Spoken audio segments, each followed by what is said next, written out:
السلام علیکم ورحمۃ اللہ وبرکاتہ۔ اعوذ باللہ السمیع العلیم من الشیطان الرجیم من ہمزہ ونفخہ ونفثہ۔ بسم اللہ الرحمن الرحیم۔ ارأیت من اتخذ الہہ ہواہ افانت تکون علیہ وکیلا ام تحسب ان اکثرهم یسمعون او یعقلون انہم الا کالانعام بل ہم اضل سبیلا۔ اے نبی صلی اللہ علیہ وسلم، کیا آپ نے اس شخص کو دیکھا، اس شخص کے حال پر غور کیا جس نے اپنی خواہش کو ہی اپنا معبود بنا رکھا ہے؟ ایسے آدمی کو راہ راست پر لانے کے آپ ذمہ دار بن سکتے ہیں کیا؟ یا آپ یہ خیال کرتے ہیں کہ ان میں سے اکثر سنتے اور سمجھتے ہیں؟ بے شک یہ بات سمجھ لیجئے کہ یہ تو مویشی جانوروں کی طرح سے ہے، بلکہ جانوروں سے بھی گئے گزرے ہیں۔ محترم سامعین کرام، سورۃ الفرقان سورہ نمبر 25 اور اسی سورت سے آیت نمبر 43 44 یعنی 43 اور 44، یہ دو آیات ابھی آپ کے سامنے تلاوت کی گئی۔ دونوں آیتوں کا ترجمہ بھی باذن اللہ، بتوفیق اللہ، بفضل اللہ آپ تمام کی خدمت میں پیش کیا گیا۔ پہلی جو آیت کریمہ ہے اس میں اللہ تبارک و تعالیٰ نے نبی کریم صلی اللہ علیہ وسلم کو مخاطب کیا اور فرمایا کہ ارأیت من اتخذ الہہ ہواہ افانت تکون علیہ وکیلا۔ اے نبی صلی اللہ علیہ وسلم، کیا آپ نے اس شخص کے حال پر غور کیا جس نے اپنے خواہش کو ہی اپنا معبود بنا رکھا ہے؟ ایسے شخص کو راہ راست پر لانے کے لیے کیا آپ ذمہ دار بن سکتے ہیں؟ یہاں پر اس آیت کریمہ کی روشنی میں سب سے پہلے یہ بات سمجھ لیجئے کہ ایک ایسا آدمی جو اللہ تبارک و تعالیٰ کے حکم کی اطاعت اور فرما برداری کرنے کے بجائے اپنے نفس کے پیچھے پڑ جائے اور اس کی خواہش اور اس کا نفس جو اس کو بولے وہ کرتا جائے، اس آدمی کے راہ راست پر آنے کے امکانات تقریباً ختم ہو جاتے ہیں۔ اور اللہ تبارک و تعالیٰ نے اس آیت کریمہ میں یہ بھی بتلایا کہ ایسے لوگوں کے اے نبی کریم صلی اللہ علیہ وسلم راہ راست پر لانے کے آپ ذمہ دار بھی نہیں بن سکتے، آپ اس کی ذمہ داری بھی نہیں اٹھا سکتے۔ آیت کریمہ پر غور و فکر کرنے کے بعد جو سب سے پہلی بات ہمارے ذہن کے اندر آتی ہے وہ یہ کہ جو آدمی اللہ تبارک و تعالیٰ کے حکم کو چھوڑ کر اپنے خواہش اور اپنے نفس کے پیچھے پڑ جائے اور اس کے حکم کو ماننے لگے، اسی کو ترجیح دینا شروع کر دے، ایسا شخص مشرک ہے اور کافر ہے۔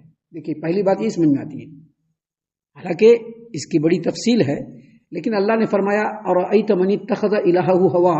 اے نبی صلی اللہ علیہ وسلم، کیا آپ نے اس شخص کو دیکھا جس نے اپنے خواہش کو ہی اپنا معبود بنا لیا؟ یعنی جو اس کی چاہت ہے اسی کو مان رہا ہے، اس کو کیا کیا؟ اپنا معبود بنا لیا۔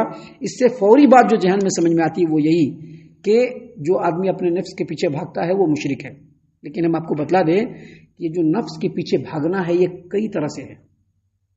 ایک عام آدمی اپنے نفس کے پیچھے بھاگتا ہے، اس کی جو تفسیر ہے وہ یہ کہ ایک عام آدمی جو ہوتا ہے وہ بظاہر تو یہی کہتا ہے کہ میں مسلمان ہوں، اور گاہے بگاہے وہ اللہ تبارک و تعالیٰ کے حکموں پر بھی عمل کرتا ہے، لیکن جہاں پر ڈانوا ڈول ہوئی کشتی وہاں سے سائڈ لے لیتا ہے۔ ابھی کہیں پر اس کو ایسا لگا کہ اس پر عمل کرنے میں ہم کو بڑی مشکل ہے تو وہ عمل کرنا ہی چھوڑ دیتا ہے۔ فور ایگزامپل آپ سمجھ لیجئے کہ 5 وقت نماز میں اگر کوئی آدمی 2-3 وقت مسجد میں آ رہا ہے اور فجر میں نہیں آ رہا ہے، عشاء میں نہیں آ رہا ہے، وہ آدمی اپنے خواہشات کا پجاری ہے، وہ اپنے خواہش کے پیچھے پڑا ہوا ہے۔ اللہ کا حکم مان بھی رہا ہے، لیکن اس کے سامنے ایک اللہ کا ایسا حکم آ گیا جس پر عمل کرنا اس کو مشکل اور دشوار لگ رہا ہے، وہ آدمی اپنے خواہش کا پجاری ہے، اپنے خواہش کو اپنا معبود بنا لیا ہے، اپنے نفس کو اپنا معبود بنا لیا ہے، ہمیشہ اللہ کے حکم پر عمل کر رہا ہے، لیکن بسا اوقات ایسا بھی ہوتا ہے کہ اس کے سامنے اللہ کا کوئی حکم آیا اور اس میں اس کو کوئی دنیاوی اور مادی نقصان نظر آ رہا ہے، اس سے پیچھے ہٹ جائے گا۔ وہ آدمی اپنے نفس کے پیچھے بھاگنے والا اور اپنے نفس کو اپنا معبود بنانے والا ہے، یہ عام آدمی کی بات ہے۔ ہم آپ کو بتلا دیں کہ خواہش نفس کے پیچھے بھاگنا یہ ایک ایسا عام مرض ہے، ایسی عام بیماری ہے جس میں عام بھی لوگ شامل ہیں، علماء اور خواص بھی شامل ہیں، تقریباً ہر طبقے کا آدمی اس میں شامل ہے۔ اب علماء کا مسئلہ کیا ہے؟ علماء اور خواص لوگ، ان کا مسئلہ یہ ہے کہ وہ اپنے خواہش کی اتباع اور پیروی کیسے کرتے ہیں کہ جب ان کے پاس کوئی معاملہ آتا ہے تو اس کو اپنے طبیعت کے مطابق حل کریں گے، شریعت کے مطابق نہیں۔ ان کی طبیعت جیسا پسند کرے گی، اللہ کا کلام آیا، من مانے حساب سے اس کا معنی اور مطلب نکال دیا ہے۔ ابھی ان کو فتویٰ دینا ہے، لوگوں کو بتانا ہے۔ قرآن کی آیت کریمہ موجود ہے، نبی کریم صلی اللہ علیہ وسلم کی تعلیمات موجود ہے، لیکن اس کے باوجود قرآن سے اور نبی صلی اللہ علیہ وسلم کی حدیث سے منمانا مطلب مستنبط کر کے غلط فتوے دیا۔ پیچھے مقصد کیا ہوتا ہے؟ مال بٹورنا۔ اگر غلط فتویٰ دے دیں گے تو مال بٹوریں گے، یہ بھی نفس کے پیچھے بھاگنا اور نفس کو اپنا معبود بنانا ہے۔ کوئی ذرا ذہین اور فطین عالم دین ہوتا ہے تو اس کے نفس کے پیچھے پڑنے کی جو مثال ہے وہ اس طرح سے ہے کہ بہت ذہین فطین ہونے کی وجہ سے وہ کوئی بدعی عقیدہ لوگوں میں رائج کرتا ہے تاکہ لوگ اس کے معتقد بن جائے اور ان کا اپنا ایک گروہ بن جائے۔ اس طرح کے بہت سارے لوگ ہیں، اس طرح کے بہت سارے۔ آپ نے شکیل بن حنیف کا جو ہے فتنہ سنا ہوگا، اس نے بھی ایک جو ہے ذہین فطین آدمی تھا، اس نے ایک فرقہ بنا دیا، ایسا بدعی عقیدہ لوگوں میں رائج کیا کہ لوگ اس کے گرویدہ بن گئے اور اس کا ایک پورا گروہ بن گیا۔ یہ علماء کا نفس کے پیچھے بھاگنے کا جو ہے بھاگنے کی مثال ہے۔ اور مشرکین مکہ کے بارے میں تو معلوم ہی ہے کہ وہ لوگ اپنے نفس کے پیچھے کیوں بھاگ رہے تھے، کیونکہ اس کے پیچھے جو ان کی جو اصل جو چیز تھی وہ ان کی سرداری نہیں جائے، ان کی چودراہٹ نہیں جائے۔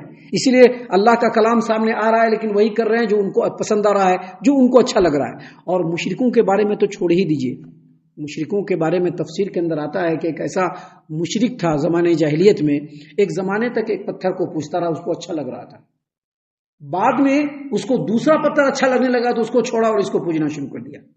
یعنی مشرکوں کا مسئلہ یہ ہے کہ آج اگر ایک پتھر اس کو اچھا لگ رہا ہے تو آج اس کی پوجا کرے گا، ایک لمبے عرصے تک اس کی عبادت کرے گا، اس کی پرستش کرے گا، اور بعد میں اگر اس سے اچھا اور اس سے خوبصورت پتھر مل گیا اس کی عبادت کرنا، اس کا پوجا کرنا شروع کر دیا۔ کسی ولی کے مزار کے بارے میں کسی آدمی نے اس کو بتلایا کہ فلاں ولی صاحب اور جو ان کا مزار ہے اس پر ایسے حاجت روائی ہوتی ہے، ایسے مشکل کشائی ہوتی ہے۔ کسی نے سنا دیا، کان میں آ گیا، اب ساری نظروں نیاز ادھر جا رہی ہے۔ کچھ سمے بیتنے کے بعد، کچھ عرصہ بیتنے کے بعد اگر کسی نے اس سے بڑے مزار والے کے بارے میں بتلا دیا کہ نہیں فلاں مزار والا جو ہے یہاں پر ایسے ہوتا ہے، ویسے ہوتا ہے، یہ وہاں پر ہے، ایسے جاؤ گے تو یہ من مانگی مرادیں پوری ہو جائے گی، اب وہاں سے وہ ٹرانسفر ہو کر کے ادھر چلا آئے گا۔ یہ ہے خواہش نفس۔ اللہ تبارک و تعالیٰ نے یہاں پر بتلایا ہے، اور ایت من اتخذ الہہ ہوا، اے نبی صلی اللہ علیہ وسلم کیا آپ نے اس شخص کے بارے میں غور کیا جس نے اپنی خواہش کو ہی اپنا معبود بنا رکھا ہے؟ افانت تکون علیہ وکیلا، کیا آپ اس کو راہ راست پر لانے کے ذمہ دار بن سکتے ہیں؟ یعنی اللہ نے کہا کہ آپ اس کے راہ راست پر لانے کے ذمہ دار نہیں بن سکتے۔ کیوں؟ کیونکہ ایسے آدمی کے سیدھے راستے پر آنے کے امکانات بالکل صفر ہو جاتے ہیں۔ ابھی دوسری آیت کریمہ میں اللہ تبارک و تعالیٰ نے اسی ریلیٹڈ سے ایک دوسری بات فرمائی۔ اللہ نے کیا فرمایا؟ ام تحسبوا ان اکثرهم يسمعون او يعقلون انهم الا كالانعام بل هم اضل سبیلا۔ اے نبی صلی اللہ علیہ وسلم کیا آپ یہ سمجھتے ہیں کہ ان میں سے اکثر سنتے اور سمجھتے ہیں؟ کیا آپ کا یہ خیال ہے کہ ان میں سے اکثر سنتے اور سمجھتے ہیں؟ انہم الا کالانعام، یہ تو مویشی جانوروں کی طرح سے ہیں، بل ہم اضل سبیلا، بلکہ اس سے بھی بدتر۔ ابھی اس آیت کریمہ میں ایسے لوگ جو اپنے خواہش کے پیچھے بھاگتے ہیں، اپنی چاہت کے پیچھے بھاگتے ہیں، شرک و کفر کی طرف بھاگتے ہیں، ایسے لوگوں کو چوپائے جانوروں سے بھی بدتر بتلایا گیا ہے، جانوروں سے بھی بدتر۔ اس کی دو وجہ ہے۔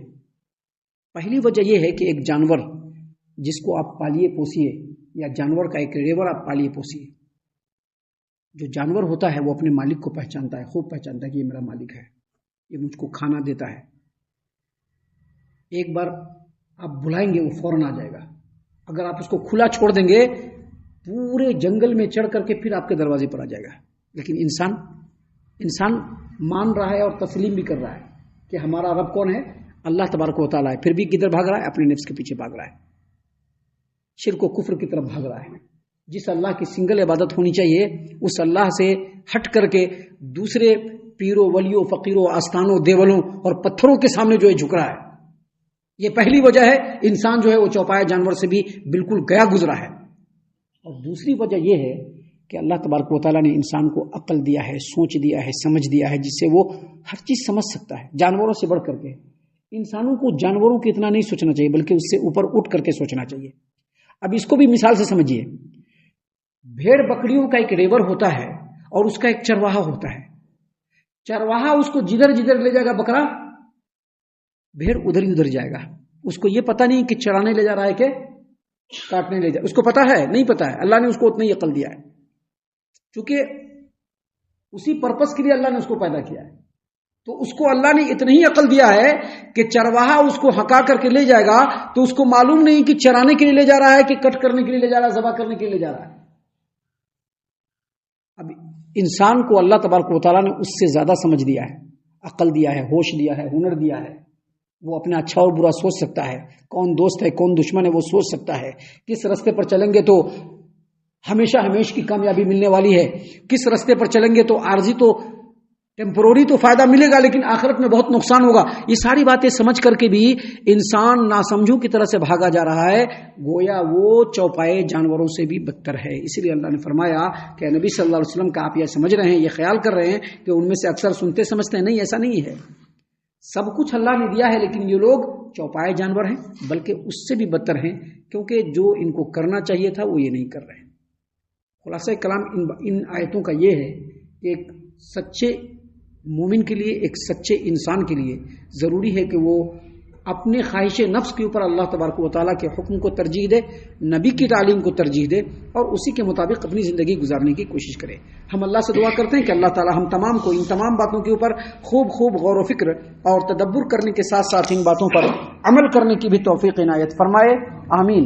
اللہ تعالیٰ ہم تمام کو صحیح معنوں میں پکا سچا مومن مسلمان بنائے، اللہ اور اس کے رسول صلی اللہ علیہ وسلم کی اطاعت و فرما برداری کرنے والا بنائے، صحابہ کرام رضی اللہ عنہم کے طریقے پر چلنے والا بنائے، جنت الفردوس میں جگہ عطا فرمائے.